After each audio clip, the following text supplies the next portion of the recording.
ายดีFC ลาวไทยลาวและก็ต่างประเทศเด้อยินดีต้อนรับสู่ช่องอัพชาแนลคือเก่าเนาะพี่น้องเนาะกับมื้อนี้บรรยากาศยามเช้าๆเนาะตะเว้นกำลังขึ้นตอนเช้าๆอากาศเย็นดีมื้อนี้บ่โปะสิไปถ่ายเป็น EP 3เนาะไปเลาะเบิงสวนรวมของไอ้น้องทหารเนาะหลังจากที่บ่โปะบ่ได้ถ่ายมาหลายมื้อแล้วเนาะว่าตอนนี้พักเพิ่นใหญ่แล้วบ่หรือใดขายได้จักสุดแล้วก็สิไปเบิงไปชมนำกันเนาะท่านผู้ชมเนาะ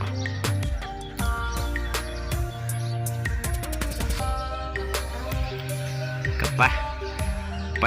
ย่างเลาะเบิงนำกันท่านผู้ชมหาเลาะเบิงชวนพักอันนั้นก่อนชวนตัวก่อนเบิงวิธีปลูกผักโอ้ถ่ายชุดก่อนนั้นปลูกผักยังอยู่นี่ปลูกผักชอบขายละขายได้เท่าไรนานเนี่ยได้จากพันนานเนี่ยได้ปลูก70อันนี้ปลูกผักยังคือผักกาดยังกินกับลาบบริษีเห็นอะไรกินแฉมผักสุผักไทยที่ตลาดเนี่ยแต่แสดงว่าขายชุดหนึ่งแล้วเนาะแต่ปลูกมันนี่เนาะขายชุดหนึ่งแล้วได้เป็นเงินเท่าไหร่100,000 ปลายมาปั้นได้100,000 ปลายค่าบัตรอันนี้มันเป็นบริการปุ๋ยชุดที่2เนาะชุดที่1เพิ่นขายแล้วในชุดที่2เพิ่นเริ่มปลูกผักกาดตีนมี14สงกรานต์มากแล้วบ่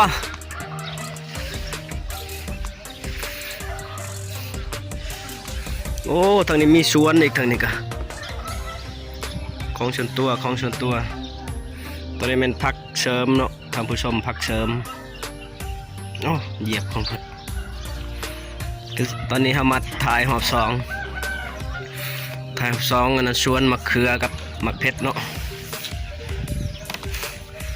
ต่อเป็นอะไรเดี๋ยวนี้ฮดคู่มือบ่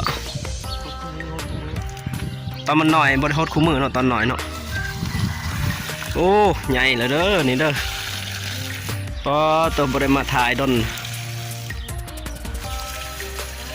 ใช้ยังขาวๆนี่กันแมงไหม้เนาะแต่ปุ๋ยที่ว่าผ้ากันแมงไหม้ขาวๆนี่บ่แม่นนั่นเนาะพุ่นชีวภาพกันแมงไหม้โอ้มากเลยได้นี่ตัวบ่ได้มาดนแล้วมากเลยเด้อท่านผู้ชมนี่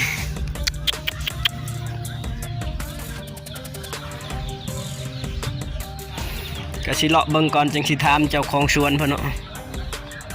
เลาะเบิ่งก่อนทางข้างนี่ก็ปลูกมะเพ็ดนี่สวนมะเพ็ดเจ้าของเพิ่นยังบ่ลงมาตอนนี้ก็สวนอันนี้เน้นมะเขือเนาะมะเพ็ดก็บ่หลายปานใดมะเพ็ดเพิ่นเน้นมะเขือเนาะเพราะว่าตลาดช่วงนี้ตลาดต้องการมะเขือกินกับแจ่ว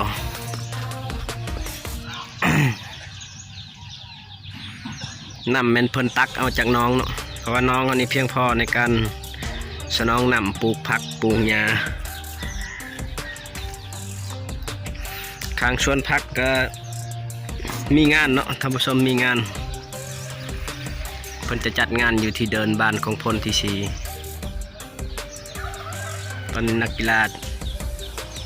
เพิ่นมาฝึกซ้อมเนาะนักกีฬามันเริ่มการแข่งขันแต่ว่างานจะจบในวันที่20 เดือน 1 2023เนาะก็คือวันสร้างตั้งกองทัพประชาชนลาวเนาะครบรอบ74 ปีเลาะเบิ่งสวนต่อใช้มากอันนะมักบวกปลูกอยู่บ่โธ่มักเล่นพุ่มดิเฮ้ยนี่บ่คือเป็นพุ่มหรือว่าตัว ำลังมากหมึกบวบเนี่ยใช้แกงเอียนก็ทั้งนี้ปลูกต้นลังบ่คำทั้งนี้แม่นเพิ่นปลูกต้นลังเนาะแต่ว่าต้นมันกับใหญ่บ่ซ้ำกันเนาะท่านผู้ชมบางสิสอบถามเจ้าของสวนก่อนจักเล็กจักน้อยสวนทว่าเด่นสุดและในกองหอยฮะเนาะ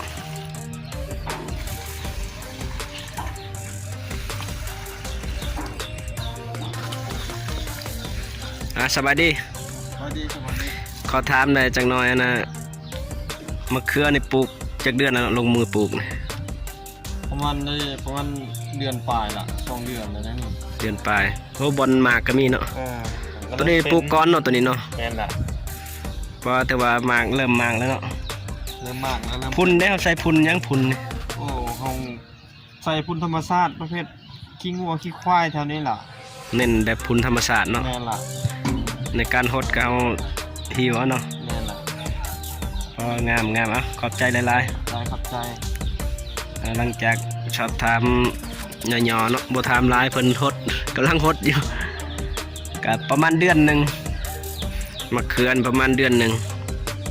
หรือว่าเดือนกว่าเนาะตัวเดือนกว่าก็มีโซนนี่แม่นเดือนกว่าหรือว่า2 เดือนน่ะตั้งนี้หมากแล้วทางนี้สามารถกินได้หรือว่าส่งตลาดได้เนาะอันนี้แม่นชวนตัวเนาะ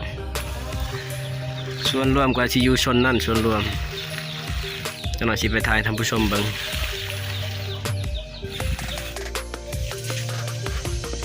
ผักตัวนี้พอขายแล้วยังบ่ขายนี่ตัวนี้กำลังจิ้มใส่พุ่นยัง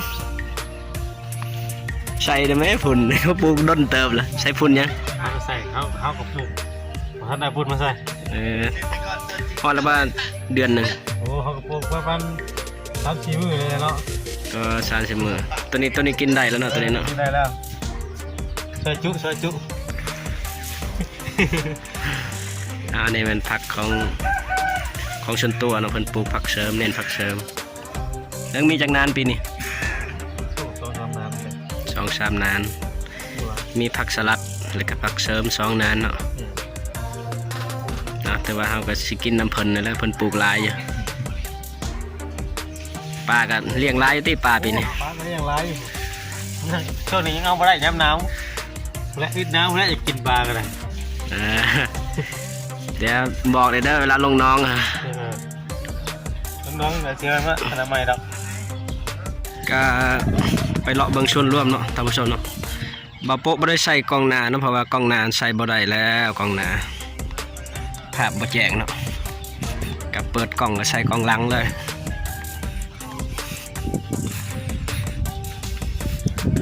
เบิ่งหาเลาะเบิ่ง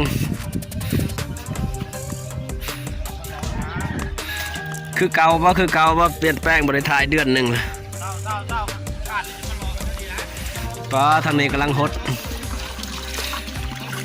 ปลูกจากมือเลยผักนี่จากมือหนึ่งบ่ว่านนี่บ่เป็นได้ปีนี้ได้ขายจากเถื่อละโธ่4-5 เถื่อแม่นแล้วเพิ่นกำลังปลูกใหม่นี่คือชุดที่3บ่จัง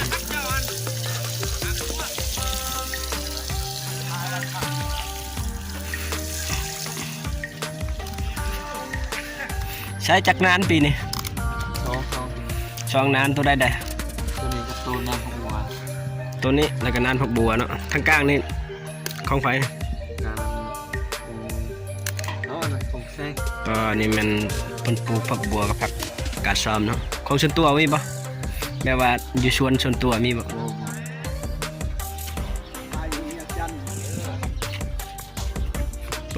ตัวมาตอนนั้นยังบ่มีกกติวว่าตัวนี้ก็แมนว่าคือตัดครึ่งนะ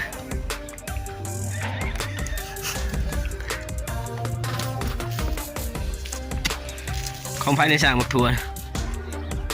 โอ้ของเบากิ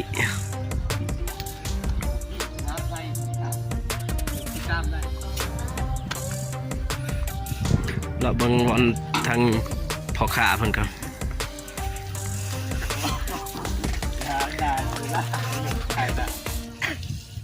บ่เป็นหยังลงสวน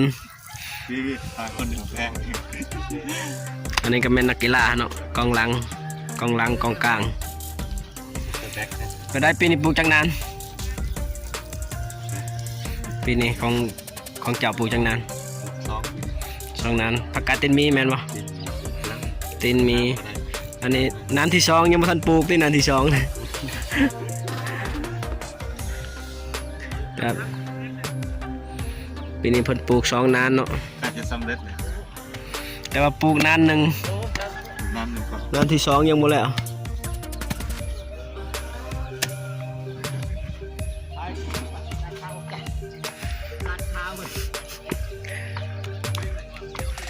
นี่มันกองหลังเขาเนาะ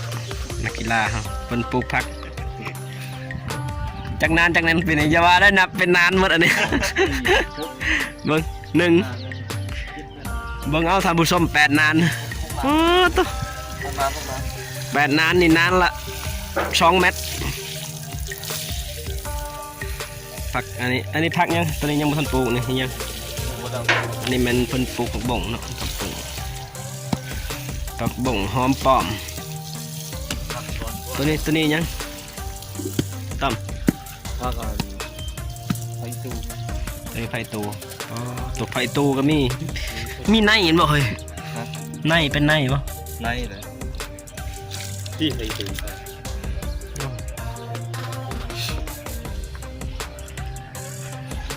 โอ้ยแถวนี้คือว่ายังคือเก่าบ่น้อย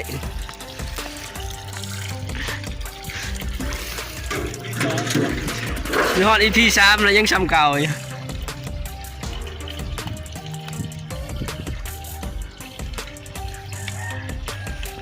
ชวนร่วม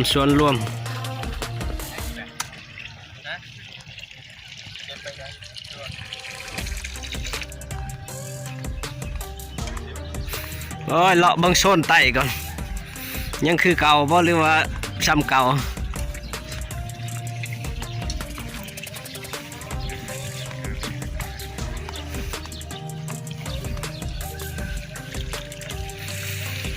มาเลาะเบิ่งโซนมักเล่นกันเพิ่นว่าสิถามเพิ่นปลูกกินบ่หรือปลูกขายเด้นี่อันนี้เป็นเชฟเชฟประจำช่องเขาเนาะถ้าผู้ชมติดตามจะเห็นตลอดเนาะทีมงานฮะได้สบายดี ตัวอีกเลยเนาะ ใช้มักเล่นนะเบิ่ง สบายแล้ว จะคุ้มมักเล่นจะคุ้มปีนี้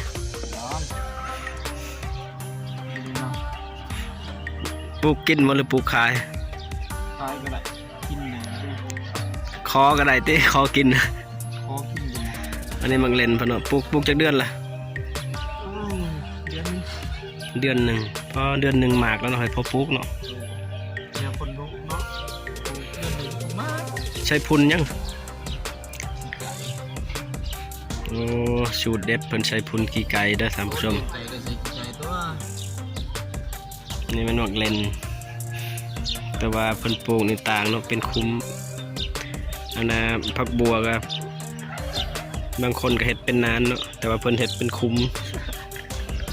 อันนี้มันเป็นสูตรใหม่เนาะ ขอสารติดแล้วค่ะผมมีเคมีจะปนแม้แต่ง่าย โอ้ยเบิ่งหาเลาะเบิ่งทางสร้างเพิ่นก็ไปได้ปีนี้ปลูกจักนานปีนี้ นานเลย หลายนานว่านั่นนี่ก็หลายนานบ่ ฝักยังนี่ฝักกาดหน้าเนาะ กัดขาว ก็นานพักกับพูละนาน2 นานเนาะ นี่สลี ชะลีนี่กำลังปลูกได้ฮอดละเดือนหนึงก็เบิ่งสภาพทะเลก็คือสิได้กินอยู่เนาะได้กินน้ำเพิ่นแล้วปีนี้เบิ่งจักคุ้ม ขายเป็นเกษตรกร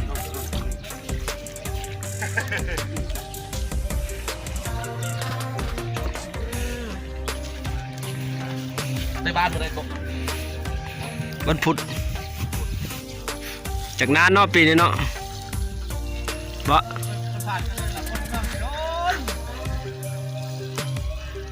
พอนานเพิ่นนี่ยาวเลยนานเพิ่นกำลังล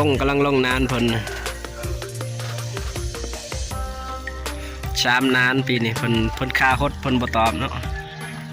โอ้ผักงามเลยสบายดี เจ้าสบายดีเนาะ หน่อย ใช่เนาะ ผักนี่คือเหียนหมดเลย เก็บไปเห็นยังนี่ จักตัวนั่นน่ะเก็บเอาใบมันเนาะมันเป็นผลผลิตอันดีงามอย่างนึงจะให้ชูนเปล่าใบ หย่อนมันนี่หมด เสี แล้ ยว เนาะ เอาไปให้เป็ด โอ้หย่อนนี่หมดแล้วเนาะหย่อนนี่เนาะ แล้ว ตัวเป็นปงไม้นี่เก็บได้ป่ะเวลามันใหญ่ถ้าเก็บได้ป่ะ จะเก็บได้ปลูกกินได้ประมาณอยู่ ปีนี้ปลูกจังนานปีนี้ ปีว่าอะไรนะสมพอ 1 2 3 4ตัว เขียว ปีกายนี่กับปีนี้ปีได้หลายปลูกหลายปีได้ปลูกหลาย ใกล้เด้อ ได้ขายอยู่ป่ะแต่ละปี ขายแต่ละปี ปีนี้ได้ขายจากชุดเลยปีนี้ ขายบ่ซ้ำปีใกล้ปีนี้ อืม ปีใกล้นี่ได้หลายกว่าเนาะ แต่ว่าเราปลูกผักหอดแต่เดือน6เนาะท่านผู้ชมเดือน6